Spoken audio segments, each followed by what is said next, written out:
में हमने भी कई परिवर्तन देखे, नई जनरेशन के भी देखे, अपने आप में भी देखे। डेक कैडेट के संदर्भ में मैं महानाविक की संज्ञा देता हूं कैप्टन टंडन को, क्योंकि आप चेयरमैन भी हैं आईमैक में, ऐसी जवाबदारी पहले कोई भारतीय को नहीं मिली। मैं तो चाहूंगा ऐसे हमारे जो यहाँ पर ट्रेनर्स हैं, गुरुगण हैं, अभी मैंने सुना अगली बार इलेक्शन होंगे तो उसमें मैं चाहता हूं कि यहाँ के तजर्बेकार लोग वहां पर जाके और जिम्मेदारियां निभाएं। आपको जानकर हैरानगी होगी कि ऐसा विषय जो हम यहाँ पर ले रहे हैं शायद बाकी मुल्कों में इतनी गहन ताकत के साथ नहीं लिया जाता। उसका कारण ये है कि ये विषय मैंने अपने 6 डिफरेंट कंट्रीज में जो मेरे बैनिंग पार्टनर्स हैं उनको मैंने भेजा और मैंने कहा कि आपकी क्या फीडबैक आप दीजिए। तो चाइना और फिलीपींस में मैंने हाथ नहीं लगाया, चाइना और म्यांमार से मुझे कुछ फीडबैक नहीं, यूक्रेन, रशिया, रोमानिया से मुझे कोई फीडबैक नहीं। श्रीलंका और भारत में ज्यादा फर्क नहीं है, पाकिस्तान आज की तारीख में सीफेयर्स वहां पर फिरते जा रहे हैं। अभी जहां तक कैडेट्स का सवाल है, आपने उसको बिना कुछ ज्यादा बोले ये समझा दिया कि बेटा आपकी तनख्वाह ये होगी और आपको 4 फीतियां लगेगी 30 साल की उम्र में। और ये काम किसने किया? ये हमने किया या हमारे इंडस्ट्री वालों ने किया और उसको प्रीसी ट्रेनिंग में ले जाके खड़ा कर दिया। और उसके बाद ऐसी राजनीतिक विषमता आई कि आपने एक जगह जाकर बहुत सारे ट्रेनिंग इंस्टीट्यूट खोल दिए और अब आप एक्सपेक्ट कर रहे हैं कि वो आदमी जो कर्जे में डूबा हुआ है वो आप बोल रहे हो कि ईमानदारी से जाएगा, आप उसकी मेंटरिंग करोगे, खाली पेट तो भजन भी नहीं होगा। तो मेरा यह मानना है कि पहले जुगाड़ और झूठ बंद हो, उसके लिए हमको ओपनली ये बात एडमिट करनी पड़ेगी कि चाहे ट्रेनर्स गिल्ड है या जो बाकी की संस्थाएं हैं उसको जुड़कर हमको एक संवाद ऐसा जोड़ना पड़ेगा कि प्रीसी ट्रेनिंग में किस टाइप के लोग आ रहे हैं, हर साल उसका क्या ऊपर नीचे हिसाब किताब हो रहा है, उस पर पीएचडी क्यों नहीं हो। तो competency levels actually start from the time you take the cadet. जब आप टीएमई को ले रहे हो, अब उसके बाद आपने बोल दिया बीएससी करोगे तो बेटा आप 12 महीने करोगे और डीएमएस करोगे तो 21 महीने करोगे। कॉम्पिटेंसी लेवल की हम बात कर रहे हैं, आप स्किल डेवलपमेंट देंगे उसको। ऐसा क्या 3 साल में वो कर लेगा कि सिर्फ 12 महीने में तैयार हो जाएगा। छोटी कंपनियां कहती है हमें तो थर्ड चाहिए, हमने जहाज $50,000 में चलाना है, दूसरी वाली कंपनी 75 में चला रही है, हम ओनर को दिखाएंगे हमें 25,000 बचाए। अब 25,000 बचाए, गवाए, कमाए, वो बात का विषय है। तो मेरा ये मानना है कि ये जो टीआर पैनल है STCW 2010 है, ये तो बोलता है कि आप 12 महीने से कहा इस विषय पर आगे जाने के बजाय में जो मेरा समय है मैं उसको ठीक से यूटिलाइज करता हुआ सेकंड में कॉम्पिटेंसी एग्जाम्स, इसमें क्या आप थर्ड में भी बन सकते हैं, आप सेकंड में भी बन सकते हैं। इंडियन पोस्टल का आज पोस्टल में जाएगा, आप 30,000 कमाइए, थर्ड मेट बन जाइए, एक्सपीरियंस लीजिए, 6 महीने बाद सेकंड मेट बन जाइए। क्या वो सेकंड मेट खराब है? क्या वही अच्छा है जिसने 18 महीने किए? आप एटीट्यूड की संज्ञा दो, आप कोई भी संज्ञा दो। हमारे घर में भी एक माँ के अगर 2 बच्चे होते हैं, उनके लालन पालन सब कुछ एक जैसा हो तो भी उसमें विषमताएं आती हैं, तो भी उनके अपना जो व्यवहार रहता है उसमें जमीन आसमान का फर्क होता है। तो ये कह देना कि हम सिर्फ ये सी टाइम पर असेस करेंगे, तो 28 साल का मास्टर शेल ने कैसे बना दिया और मेरी कंपनी में आज तक 32 साल का क्यों नहीं बन रहा? तो ये क्या है कि मेरा ये मानना है हर इंसान जो है वो भिन्न है। तो उसमें आप जो कमर्शियल सेंस सिलेबस में डालते हो, आप क्या दे रहे हो? 6 रिटर्न, 3 ओरल। और ऐसी धारणा है, आज की नहीं है ये धारणा, 25 साल से, जब मैंने एग्जाम दिया तब भी थी। आप भैया एक बार फेल हो गए, 2 बार फेल हो गए, तीसरी बार आप तैयार हो, ऐसा सर्वेयर मानता है, ऐसा स्टूडेंट्स कहते हैं, आज भी कह रहे हैं। उसके लिए चर्चा हुई, बोले ट्रांसपेरेंसी नहीं है। क्या ट्रांसपेरेंसी नहीं है या जो सर्वेयर करता है वो बात हम लोगों तक लेकर नहीं गए? फर्क क्या रहा? लेकिन आज की तारीख में ये ऐसा आया कि ठीक है, हम लोगों को उसमें थोड़ा सा इवैल्यूएशन सिस्टम में हम क्या करेंगे, वीडियो रिकॉर्डिंग करेंगे, आपको ये करेंगे वो करेंगे, बट उससे क्या बात की गारंटी है? मेरी इंडस्ट्री रिक्वायरमेंट क्या है? मेरे जहाज पे थर्ड मेट गया, मैं तो मैनेजिंग आदमी हूँ, मैं हर महीने 2 महीने में 3-4 जहाज करके आता हूँ। मैं जहाज पर गया, गैंगवे पे गया, मैंने बोला जरा ये फायर वाला ये क्या इतना लंबा सा लगा है, इसको खोल के दिखाना। क्रू लिस्ट पड़ी हुई है 4 महीने पहले की। तो आप वहां पर खड़े होकर व्हाट्सएप कर रहे हैं, आप चीफ ऑफिसर है, थर्ड ऑफिसर भी वहीं खड़ा, वहीं पर ये भी खड़ा है, सब खड़े हैं, क्योंकि सिग्नल वहां पर है। इसलिए नहीं कि आप गैंग में ड्यूटी दे रहे हैं। मेरा ये मानना है कि छोटी छोटी बातों को लेकर ही पता लगता है कि ये जहाज कैसा चल रहा है, ये हम लोग ऐसा आंकलन करते हैं। अब LSCFA जब तक आपने चेक नहीं किया सर टनाटन है, सारी चेकलिस्ट बढ़िया है, ये तो आमसा में जाएगा, बोलेगा नहीं सर कल ही वो लाइव बोर्ड का हमने दिन चेक किया था, आज ही से ये प्रॉब्लम है। Live boards have not been lowered. What my point is, The jugaad what you learned when you started as a cadet and slowly when you went on to the ship, actually अगर if you get 70% in first class, surely in second class you will not get 71, you will get 69. वो 30% जो छूट गया वो आगे छूटता चले जाता है। ये खान एकेडमी है जो यूएसए है, सलमान खान है, उन्होंने इस पर शोध करके उन्होंने अच्छा खान एकेडमी करके बहुत अच्छा उन्होंने एक सिस्टम शुरू किया। तो मुझे लगता है आज शायद हमारे यहाँ मैरीटाइम ट्रेनिंग इंस्टीट्यूट्स की बहुत बड़ी जरूरत है। हो सकता है वीडियो रिकॉर्डिंग्स या जो वीडियो यूट्यूब में खान एकेडमी के उसके स्तर का हमको काम करना चाहिए। अच्छा, wages are market driven, industry क्या बोलती है और कॉम्पिटेंसी क्या बोलती है, उसमें तालमेल जब वेजेस का आता है, अपनी जरूरतों का आता है, so it is very clear for $100-200 people will leave, I am not sure, but certainly somebody will leave for $500-700. But how long he can keep living? You'll be surprised, in industry we do reference check.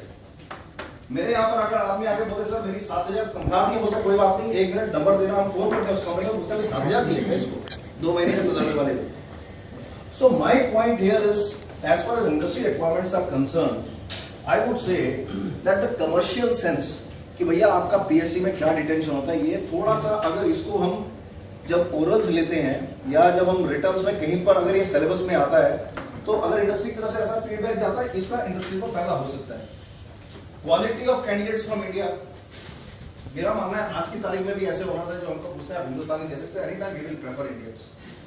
तो एक कहीं ना कहीं जो हमारे बड़ों ने काम किया है आज तक उसका हमको फायदा हो रहा है। So I think we are probably still in a position where we can actually make decent living for few more years to come. और अगर कॉम्पिटेंसी एग्जाम्स के बाद हम देखते हैं बड़ी बड़ी कंपनियां या जो छोटी कंपनी वो वेसल स्पेसिफिक ट्रेनिंग या कंपनी स्पेसिफिक ट्रेनिंग करती है, उनको लगता है शायद हमारी कंपनी के लिए ये चीज कॉम्पिटेंसी में कवर नहीं हुई। लेकिन क्या ऐसी फीडबैक आपकी वापस एसटी शेड्यूल में बड़ा क्लियर लिखा है, आप क्या देखेंगे, क्या जज करेंगे, किसके बेस पर सीओसी मिले, वो एकदम बड़ा क्लियर है। बट अगर वो क्लियर है तो वही चीज रिटर्न में, वही चीज ओरल में, जब आपने रिटर्न पास कर लिया तो ओरल्स में क्या पूछ रहे हैं, क्या उसकी जो चेकलिस्ट है। तो मेरा ये मानना है कि ट्रेनिंग रिकॉर्ड बुक अगर इतनी रेलेवेंट थी कैडेट्स की, और अगर ट्रेनिंग रिकॉर्ड बुक इतनी रेलेवेंट होनी थी, तो उसका एमएमटी में क्या हुआ? आप तो प्रीसी ट्रेनिंग से कर रहे हैं, कहां से कर रहे हैं छोड़िए, आप क्या करते हैं, कैडेट रिकॉर्ड बुक वहां जाती है। कंपनी ने क्या किया, अरे यार इसका स्तर निचला है, मेरा स्तर ज्यादा है, तो उन्होंने एक नई रिकॉर्ड बुक बनाई। अब कैडेट ये भी भरेगा, ये भी भरेगा, इसकी भी मॉनिटरिंग होगी, इसकी मॉनिटरिंग होगी, इसकी मॉनिटरिंग 25,000 में होगी, इसकी कंपनी को मॉनिटरिंग करने के लिए अपनी कप्तान होगी। तो क्या ये इंडस्ट्री रिक्वायरमेंट्स यहाँ पर हमारे डीजी में या कहीं पर एक ऐसा कोई हम लोग we can make something and give at least once a year, इस तरह ये हमको विषमताएं नजर आ रही है। हमारे लिए डीब्रीफिंग अप्रेजल रिपोर्ट सिस्टम बहुत इंपॉर्टेंट है, और दूसरा हमारे लिए उससे भी ज्यादा इंपॉर्टेंट है कि हमारे जहाजों पर क्या हुआ। आज तक भारत में कोई ऐसी स्टडी अवेलेबल नहीं है कि 315 ऑफिसर कंपनियों ने एक साल में मैरिज में क्या गवाया, क्या कमाया, क्या खोया, क्या पाया, कोई आंकलन नहीं है, कोई उस पर शोध नहीं है। क्या मैरीटाइम ट्रेडर्स गिल्ड इस पर एक अपना कुछ कंट्रीब्यूशन दे सकता है? ये हो सकता है, क्योंकि मैंने कभी भी किसी फोरम में इतने सारे ट्रेनर्स को ऐसे आते हुए रेगुलरली नहीं देखा है। और इसके लिए मैं जो संचालन कर रहे हैं प्रभात निगम जी, मैं जानता हूं कि अगर कोई भी ऐसा काम कर रहा है उसमें बहुत ताकत लगती है, बट ताकत तो इनकी लग रही है, लेकिन जो सपोर्ट मिल रहा है शायद वो इनका भी मनोबल बढ़ाता है, हम जैसों का भी मनोबल बढ़ाता है। जब हम विषय पर लिखते हैं तो हम पहले कोई और के पास जाते हैं, जैसे मैं वॉलम ट्रेनिंग सेंटर में कल गया, उधर बैठ के हमने 1.5-2 घंटे चर्चा करी। चर्चा करने के बाद एक निष्कर्ष निकला कि हम ये दृष्टिकोण प्रेजेंट करेंगे। मेट्स फेज 1 फेज 2 मेरे को याद है, मैंने मेट्स दिए, कॉलेज अटेंड किया, एक अटेम्प्ट में ठीक है, 2 अटेम्प्ट में ठीक है, लेकिन एक फेज 1 आप भारत की स्किल्ड लेबर 21 महीने तक घर बैठा दोगे, और उसके बाद आप एक्सपेक्ट करो कि वो आदमी अपने जितने आज की तारीख के कर्जे, यानी कि गाड़ी भी चाहिए, सब कुछ चाहिए, ठीक है, ये हमारी रिक्वायरमेंट है, ये यंगर जनरेशन की रिक्वायरमेंट है, क्योंकि आपने घर नहीं खरीदा था मेट्स टाइम में, आप बोलो आज की जनरेशन नहीं खरीदेगी, ऐसा होगा नहीं। तो आपका बेटा आपसे ज्यादा मोबाइल जानता है और आने वाली जनरेशन उससे ज्यादा जानेगी, ये तथ्य है। क्या हम ऐसा कुछ एक आंकलन कर सकते हैं कि फेज 1 फेज 2 की जगह इसको कंबाइन करके दिया जाए, इस पर कोई स्टडी हो, और साथ में जो हमारी को कंप्लेंट्स मिलती है इंडस्ट्री में मैनिंग एजेंट्स को, भाई तुमने जीवासर तो भेज दिया, कार्गो वर्क भी इंटरव्यू लिया, बहुत बढ़िया था, टेस्ट भी लिया, कंप्यूटर बेस्ड टेस्ट सब बढ़िया था, वहां पर गया तो वो बहुत डायनामिक प्रोसेस है कार्गो लोडिंग, और बल्क कैरियर की कार्गो लोडिंग कंटेनर की कार्गो लोडिंग में फर्क है। गैस कैरियर की कार्गो लोडिंग में जो कूलिंग उसको देखनी है, ड्राई डॉक के बाद वाला जो उसका तजर्बा है, उसमें स्पेशल सुपरिटेंडेंट क्यों जाते हैं कुछ कुछ कंपनियों में? क्योंकि उसका एक अलग इंपॉर्टेंस है कंपनी के लिए, because there must have been some incidents, accidents. What my point is, can we have this kind of things actually coming in? जब वो कैंडिडेट आता है तो वो कोई ट्रेनिंग रिकॉर्ड बुक अपनी भरकर लाया हो जहाज से, क्या ऐसी कोई ट्रेनिंग रिकॉर्ड बुक हर रैंक की हो सकती है? क्या हमने ये विषय लिया है, हमने ये विषय लिया है डीजी के साथ में, क्या ये समय सीमा के अनुसार होना चाहिए? हमें लगता है कि ये होना चाहिए। अब मास्टर सीओसी, मैंने जब चाइना से पूछा कि भाई आपके यहाँ पर मास्टर ने टक्कर मार दी, आप क्या करते हो? सीमेन एम्प्लॉयमेंट कंट्रोल डिपार्टमेंट म्यांमार को पूछा कि भाई अगर आपको हमने मास्टर की कंप्लेंट दी, हमने दी, हमको एक चीफ इंजीनियर की उधर तकलीफ है, चीफ इंजीनियर जहाज पर जाकर कहा कि सर देखो मैं तो पुराना जहाज है तो मेरे को हैंडओवर नोट्स नहीं मिले थे, मेरे को लगता मैं इस पर सील करूंगा। हमने बोला यार ऑस्ट्रेलिया गया, यूएस गया, जीरो डेफिशिएंसी है, क्या कमी? नहीं सर मेरी मानसिकता है कि मेरे को नया जहाज मिलना चाहिए। तुम्हारी मानसिकता पर तुम्हारे सीओसी में तो ऐसी कोई चीज नहीं लिखी थी। So your COC should be limited, only fit for new ships. हमने कहा कोई बात नहीं, हमने उन्होंने कहा हमसे भी गलती हो गई, हमने उसको बताया था, लेकिन हो सकता हमने ठीक से नहीं बताया, यानी कि ये हमारी कमी है। Then we wrote to SCCD and I forwarded all those emails. You know what? He was not only asked to pay 2 ways airfare. We got an apology letter from SCCD saying that please hire Burmese, if you find any problem, please tell us, but please give us enough evidence. And he has been asked for 2 months, not to say that he's been asked to do certain extra courses by SECD. हमारे यहाँ की कार्यशाली में आपको बताता हूँ, मैंने कुल मिला के अभी तक 18 कंप्लेंट करी है। फॉर्म 3A में 18 जगह मैंने लिखा है डिसमिसल, वो एक साइड में रिमार्क मिलता है, उसमें आप लिखो कंप्लीशन ऑफ कॉन्ट्रैक्ट जो भी आने के बाद में। मुझे पता नहीं कितनी कंपनियां लिखती हैं। मैंने शिपिंग सेक्रेटरी के सामने भी बोला, राजीव जी के सामने भी, हमारी कोई सुनवाई नहीं।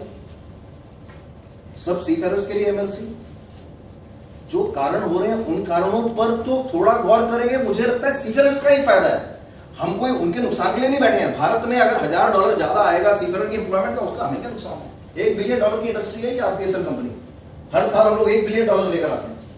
As far as processes are concerned, if we have a process which probably people claim there is a process, but I can tell you it is ineffective process, then this PMEs and GMEs, आपको मैं बता दूं कि हम लोग पहले क्या करते थे, सिफारिश का थोड़ा ज्यादा तोल मोल रखते थे, लोगों को ले लेते थे, फिर उसके बाद में we went to DMET। उसका कारण है उधर बहुत अच्छा मेंटरिंग सिस्टम है, फादर ग्रैंडफादर सन ग्रैंडसन वो रोल नंबर में चलता है। हमें बड़ा अच्छा लगा, हमने बोला यार ये तो हमने तो कहीं सुना ही नहीं। और मेंटरिंग ऐसे है कि जब तक आप सुपरिटेंडेंट नहीं बने और वो आदमी एमडी नहीं बना, वो आपको खींचता हुआ लेके जाएगा। क्या बढ़िया सिस्टम, क्या ये सिस्टम बाकी जगह क्यों नहीं, बाकी इंस्टीट्यूट्स इसको क्यों नहीं अपनाते? और सिर्फ IMU कैलकाटा में क्यों सीमित रह गए? और DMET सिर्फ इसलिए अच्छा कर गया क्योंकि ये सिस्टम था। अगर कोई ये मुझे बोल दे कि भाई DMET इसलिए अच्छा कर गया कि वहां सिर्फ अच्छे स्टूडेंट आते थे, मैं इस बात को नहीं मानता। तो मेरा ये मानना है ATKT हमने एक क्राइटेरिया रख दिया, वकील जी जानते हैं क्योंकि हमने उनको भेजा, हमने उनको बोला कि सर जिसको ATKT नहीं है और SC ST है OBC है, हिंदी में हमको एंट्रेंस दे दे, हम उसकी हिंदी की कविता सुनते उसको नौकरी दे देंगे। ATKT नहीं होना चाहिए, allowed to keep that term. आपको जानकर हैरानगी होगी, आज की तारीख में DMET में भी ऐसे लड़के मिलना मुश्किल है, क्योंकि पीयूष यहाँ पर बैठा, उसकी जवाबदारी है वहां जाके लोग सेलेक्ट करने की। और शायद हम उनमें से एक अकेली कंपनी होगी कि जहां पर हमारे यहाँ पर सिर्फ SC ST OBC को प्रायोरिटी, अगर जगह बचेगी तो हम जनरल कैटेगरी लेते हैं। हर साल हम 40 TMEs लेते हैं। My point is, you shameless man, you got 20 ATKTs and you are applying for marine engineer, and कोई एंट्रेंस टेस्ट नहीं GME के लिए, एग्जिट के लिए भी कोई टेस्ट नहीं, आपने IMU के लिए तो रख दिया आगे, भैया आओ आप IMU टेस्ट लेगा, कुछ तो टेस्ट में वो लिखेगा, उसमें हम चेक कर देंगे कितनी बार फेल हुआ पास हुआ। कम से कम यहाँ पर कुछ तो आप चेक रखो, कुछ तो डर भय पैदा करो, उसमें भाई पढ़ना पड़ेगा। मेरा ये मानना है 6 महीने से ऊपर का कोर्स नहीं है GME का, अगर आप ठीक से आंकलन करोगे। 1 साल का कोर्स क्यों बनाया हुआ है, क्या उसकी आवश्यकता है? तो ये इन्फ्लक्स से क्या हुआ, एजेंट्स आ गए, एजेंट्स आ गए तो हमने उसमें जो ट्रेनिंग रिकॉर्ड बुक्स हैं उसकी धज्जियां उड़ गई, क्योंकि एक वो कागज है आपने साइन लेना, जहाज से उतरते सब डेट बाद में लिख लूंगा, छापा मार के दे दो। फिर क्या हुआ, फिर हम ISF के पास चले गए, पवन कपूर जी के पास, सर आपका सिस्टम बढ़िया, हम 35,000 खर्चवाएंगे आप कैडेट से। अब हम उनको बोलते हैं कैडेट को 35,000 खर्चो, क्यों? उन्होंने बोला सर वॉल्यूम लेती है, और हमने बोला यार अगर वॉल्यूम लेती है तो ठीक करती होगी तो एक काम करो यार, हम तो छोटी कंपनी है, आप हमें दे दो। उनको कितने में देते हो? 5000 एक्स्ट्रा लगा देना, उनका वॉल्यूम ज्यादा। क्यों? हमारा ये प्रयास है कि 4 सांप जो जहाज पे जाएगा वो फेल ना हो। और आपको जानकर हैरानी होगी 50% of DMET TMEs who became fourth engineer failed in VR Maritime. They were sacked within 3 months. Then we decided what to do. तो हमको ये लगा जहाज पे शायद मेंटरिंग नहीं होती। अरे यार 22-23 साल की उम्र हो गई, अब 14-15 साल में आप बोलते हम जवान हो गए, कम से कम थोड़ी जिम्मेदारी तो अपने ऊपर लो। And mind you 4.5 lakh rupees to 5 lakh rupees loan is there on every TME। Average बता रहा हूं मैं, हो सकता है इससे ज्यादा भी होता हो। As far as class 4 is concern, एक बढ़िया सा बना दिया कंप्यूटर बेस्ड टेस्ट। अरे इंजीनियर हाथ नहीं चलेगा तो कैसा चलेगा? आपने न्यूजीलैंड का, ऑस्ट्रेलिया का सिस्टम लगा दिया, यूके का सिस्टम लगा दिया, तैयारी किया, बंटा था। जिसने लगाया उसने तो लिख दिया कि भैया एक बहुत बढ़िया मैनुअल है, उसमें लिख दिया आपने चैप्टर सो एंड सो, आप जाओगे मिनिस्ट्री ऑफ शिपिंग की वेबसाइट में। तो मैंने वहां पर OSD को पूछा यार मिनिस्ट्री ऑफ शिपिंग की वेबसाइट में ये मैनुअल क्यों है? उन्होंने बोला ये इसलिए है कि इसमें विजन मिशन स्टेटमेंट है। तो मैंने बोला इसमें आपने लिखा है कि आप 2015 तक सब कुछ ऑनलाइन करोगे टेस्ट, आपका तो क्लास 4 फेल हो गया। बोले नहीं हम इसको डिस्कार्ड कर रहे हैं मैनुअल को। मैंने यार 1.5 साल हो गए तुम्हारी सरकार को, तुमने मैनुअल ही नहीं निकाला अभी तक वहां से, तो हटाओ उसको वहां से। तो क्या ऐसे आप 6 रिटर्न 4 ओरल जिसमें 30% 40% passing, you can't have a system to hold MTA is responsible. Candidate को किसी के बाप का डर नहीं, आएगा अटेंडेंस लेके जाएगा 25-30 हजार रुपए फीस है। आप यूके जाओ, क्या बढ़िया फीस है, वहां पर पैसा भी देते हैं, पढ़ते भी हैं। और मेरा ये मानना है यहाँ पर जहां इंस्टीट्यूट में लोग ठीक से पैसा देते हैं वहां पर पढ़ते भी हैं, ये हमने पिछले 6 साल में देखा। तो जो आपका रिटन टेस्ट है, इंडस्ट्री ने कई बार लिखा। हलवे साहब यहाँ पर है, हलवे साहब है, चले गए। हलवे साहब ने मासा की तरफ से कई बार परस्यू किया, हमारी गाली नहीं करी। MTI में जो क्लासेस होते हैं क्लास 2 का तो और बुरा हाल है। 4 ओरल्स में आप ये लगा लो, अटेम्प्ट्स आप देखोगे आपको जानकर हैरानी होगी। डी शिपिंग के रिजल्ट में आता है 8 अटेम्प्ट 9 अटेम्प्ट। और DG वाले बोलते हैं संजय पराशर जी आप आइए, आप तो डेक वाले, आप बैठ के मेरे को बोल देना इंजीनियर्स को पास करना है, मैं हस्ताक्षर कर दूंगा। बोलता है सर आपको जानकर हैरानी होगी कि उनकी बेसिक्स ही इतनी वीक है। और जो कैंडिडेट है वो बोलता है सर मैंने आंसर दिया, सर्वे में ना ऐसे किया ना ऐसे किया, मुझे ये नहीं पता कि उसको अच्छा लगा या बुरा लगा या समझ में आया या मैंने ठीक बोला या गलत बोला। तो मैंने उनको बोला पारदर्शिता की समस्या है, बोले हाँ समस्या है। OSD ने भी बोला समस्या। आपको जानकर हैरानी होगी कि people are written to PMO office, not one, there are more than 700 complaints in PMO office, basis which it was pushed to DG to act upon it. My point is, as Maritime Trainers Guild or as website discussions or as Facebook, Twitter, whatever it is, can we at least go to these MTIs and therefore go back to these students, have some mock drills of orals. So 21 months अगर कोई आदमी बैठकर class 2 के exam दे रहा है, वो भी 30 साल की उम्र में, तो आधा सन्यासी वैसे ही हो गया। ना पैसा है और घरवाली भी उसको टॉलरेट नहीं करेगी, फिर क्या आधी थोड़ा फिर चले गए, फिर आए, फिर 1-2 पास कर लिए। There is a seriousness. And what are we talking? Boss, if I don't put him, I have to put a Sri Lankan. I lose $100 manning fees. For me, my survival is on that $100.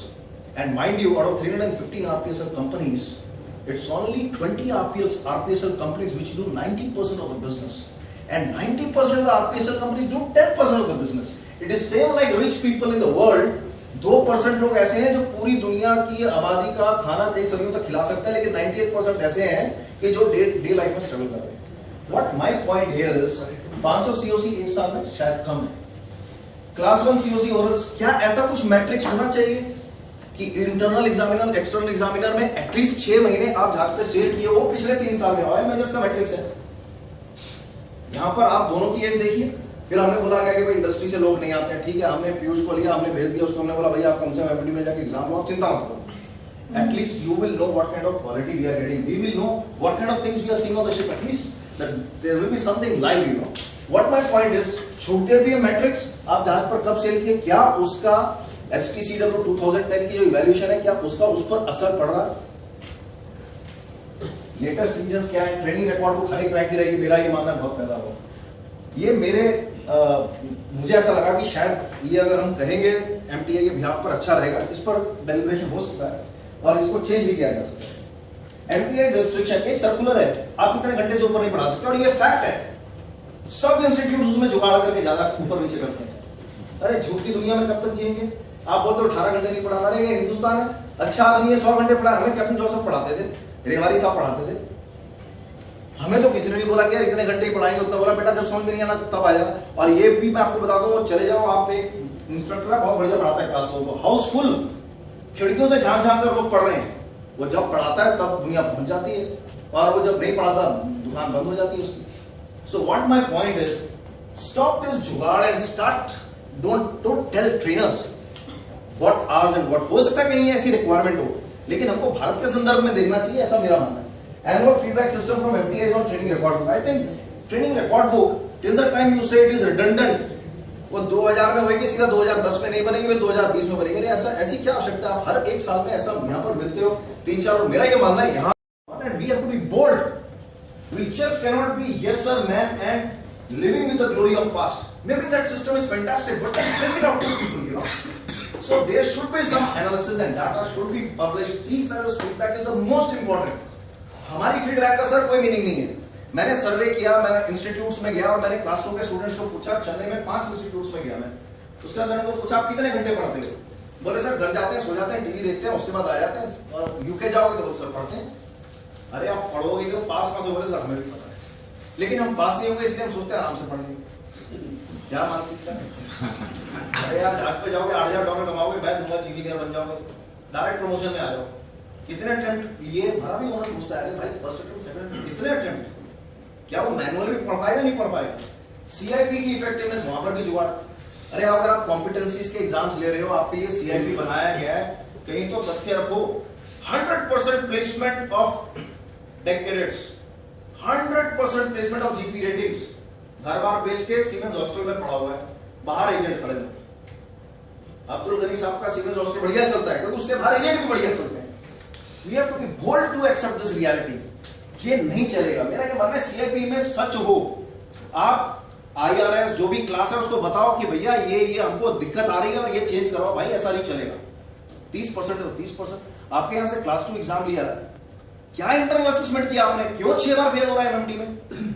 MTS को भी थोड़ा hold करो, चाबी से tight करो, student भी tight होएगा।